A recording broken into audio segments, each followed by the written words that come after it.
Hey guys, as you know, the new patch is finally out, and it's time to dive into a fresh tactic I've been experimenting with. Before we jump in, let me just say this. I still love the 4-4-2 formation.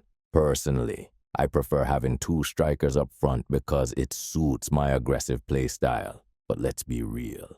Playing with 94 aggression isn't for everyone. Plus, with the 4-4-2, you really need to be solid defensively to make it work consistently. That's why today, I want to introduce you to the 4-3-2-1, one of last year's most popular formations. As you might know, EA took it out of the game last year, but it's back this year with some tweaks. Instead of center forwards, we now have cams in those roles. And honestly, this change gives the formation a different but exciting dynamic. By the way, if you're struggling to choose a formation or want to improve your understanding of the game, you can book a coaching session with me using the first link in the description. Much love, guys. Now, let's dive into how to use this formation effectively. For those of you who just want the code, there it is. But I would advise experimenting with it for 5 games so that you understand the player roles better.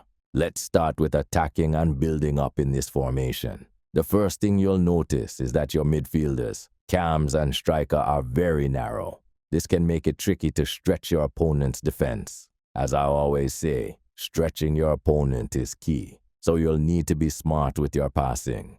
Here's how you set up your key players for build-up play. 2 cams. Make sure at least one has the playmaker trait to help with those creative passes. For the other cam, it's less critical, but if you can use a shadow striker, it will give you a great edge in front of goal.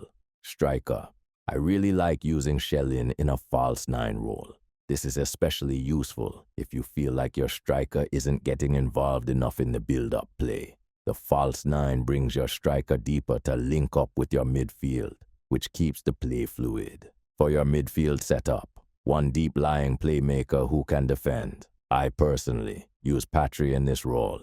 The other 2 midfielders should be box-to-box to help in both attack and defense. These players are crucial for creating triangles and moving the ball around. And because this formation is naturally narrow, you'll want one of your fullbacks on attacking wing-back to add width.